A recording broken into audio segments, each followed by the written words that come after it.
এই যে পাচার হয়েছে, এত টাকা পাচার হয়েছে, মানে আমরা কি আসলে এর কোনো পরিবর্তন দেখবো দুদকের, মানে যারা আসলে প্রতিরোধ করবে দুর্নীতি, যারা মামলা করবে, ধরবে পাচার? আসলে দেখেন এখানে হচ্ছে মূল বিষয়টা হচ্ছে যে আপনার রাজনৈতিক যে সুশাসন, রাজনৈতিক সুশাসন না থাকলে আপনি অর্থ পাচার বন্ধ করা খুবই কঠিন কাজ। ব্যবসায়ীরা কেন অর্থ পাচার করে? মানে রাজনীতি এবং ব্যবসা আমাদের এক হয়ে গেছে। যারা রাজনীতিবিদ তারা ব্যবসা করছে, আবার যারা ব্যবসা দিয়ে রাজনীতি শুরু করছে তারা এখন সংসদ সদস্য হয়ে যাচ্ছে।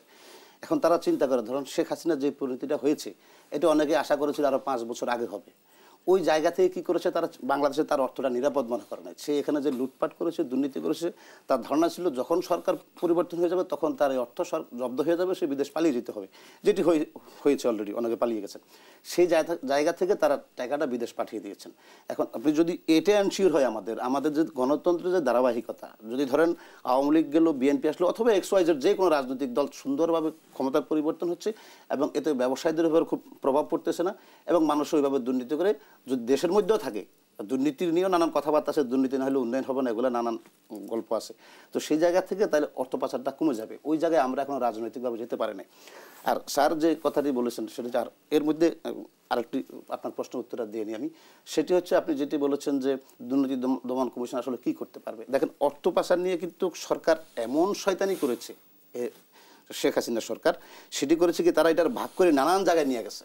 তারা এটা সিআইডির কাছে একটা অংশ নিয়ে গেছে, তারা বাংলাদেশ ব্যাংকের যে ফাইন্যান্সিয়াল বিআইপিউতে একটা অংশ নিয়ে গেছে, তারা পরিবেশ অধিদপ্তরে নিয়ে গেছে, তারা মাদকে নিয়ে গেছে। দুর্নীতি দমন কমিশনের কাছে তারা রেখেছে মূলত শুধু সরকারি কর্মকর্তাদের। এবং সরকারি কর্মকর্তাদের আপনি ধরবেন সেই কমিশনের মধ্যে 2 জন সরকারি কর্মকর্তা বসে থাকে, একজন হচ্ছে চেয়ারম্যান থাকে, আরেকজন কমিশনার থাকে, এরা অ্যাডমিন থেকে আসে। তাইলে এই লোকগুলার কি খায়া দায় পড়ছে? সে তার জাতি জ্ঞাতি গোষ্ঠীর সাথে বিরোধে যাবে, তারাই তো তাকে এখানে নিয়ে এসছে। তখন সে কি করতেছে, সে এসে সরকারি কর্মকর্তাদের বিষয়টা চাপাইয়া যাচ্ছে কোনো না কোনোভাবে। সেটি একটু বিশদ আলোচনা অন্যভাবে যেতে হবে। আর স্যার যেটি বলেছেন যে আমাদের দরকার আমাদের এই সরকারকে আরও সময় দেওয়া, আমরাও প্রথমে মনে করেছিলাম আসলে এই সরকারকে আরও সময় দেওয়া দরকার, এই সরকার আমাদের জন্য ভালো কিছু করে আসবে। কিন্তু শুরুটা তারা ভালো করতে পারে নাই। শুরুটা তারা কেন ভালো করতে পারে না? আপনি যদি ধরেন বাজার থেকে একটা ভালো গাছ নিয়ে আসলেন, অনেক দামি গাছ আনি লাগাই দিলেন, প্রত্যাশা এই গাছটা খুব বড় হবে, আমি কাঠ বিক্রি করবো, অনেক প্রত্যাশা, দেখলেন যে এই গাছটা আপনার বাঁকায় গেল, প্রত্যাশা অনুযায়ী সোজা হয়ে ওঠেন, আপনি কী করবেন? গাছটা তখন কেটে ফেলবেন, যে এটা রাখলে এটা আপনি কাঠও বিক্রি করতে কোনো কাজে লাগবে না। তো এই সরকার আসলে এমনভাবে এখন শুরু করেছে, তাদের যে অভিজ্ঞতার অভাব, তাদের এখানে নানান মত, আমি যতটুকু জানি, আমার কাছে যতটুকু তথ্য, সেটা হচ্ছে এই সরকারের মধ্যে যারা আছেন আসলে এটা সবাই ইউনূস সাহেবের লোক না। যে উনি যেমন শেখ হাসিনা তার মন্ত্রণালয় চালানোর জন্য সব নিজের লোক নিয়ে আসতো, বিএনপি আসলে তাদের নিজস্ব লোক নিয়ে আসে, এখানে নানান মতের লোক আছে। এখানে কেউ চায় যে ক্ষমতা যদি সেও শেখ হাসিনার মতো যতদিন পারে, তো যতদিন তাকে ধাক্কা দিয়ে না ফেলবে ততদিন ক্ষমতায় থাকবে। আবার এখানে এমনও কিছু ভদ্রলোক আছে যারা আসছে যে একটা লাইনে উঠে দিয়ে চলে যাবে।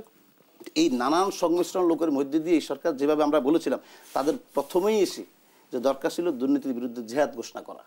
যারা লুটপাট করেছে, যা বাইরে গেছে সেটা তো গেছে, যেটা দেশের মধ্যে আছে। আপনি জানেন এর আগে সমকাল একটা নিউজ করেছিল যে 500 ব্যাংক অ্যাকাউন্ট জব্দ করেছে, সেখানে টাকা আছে 14,000, 14,500 টাকা। তার মানে আপনি খুঁজে শুধু ফর্মালিটির জন্য আপনি ব্যাংক অ্যাকাউন্টের সংখ্যা দেখালেন 500, কিন্তু আসলে কি তাই? আপনি যদি ব্যাংক অ্যাকাউন্টগুলো জব্দ করেন সঠিকভাবে, সঠিক ব্যক্তির, আপনি যদি এক সালামনি ফরম্যাটও ধরেন, তার ব্যাংক অ্যাকাউন্টে টাকা পাবেন। আর এগুলো জব্দ করার সময় তো আসলে যে ব্যবসা করে তার অ্যাকাউন্ট জব্দ করতে হয় না, জব্দ করতে পাশের লোকের, কারণ এরা টাকা পাশের লোকের কাছে রাখে, অন্য লোকের কাছে রাখে। ওগুলো খুঁজতে হবে যে লাইনটা কোন দিক থেকে কোন দিকে গেছে। এখন এগুলো না দেখে আপনি হুট করে শুধু 500 অ্যাকাউন্ট জব্দ করলেন আর নিউজ করে দিলেন, সরকারের অ্যাক্টিভিটিস দিয়েছে।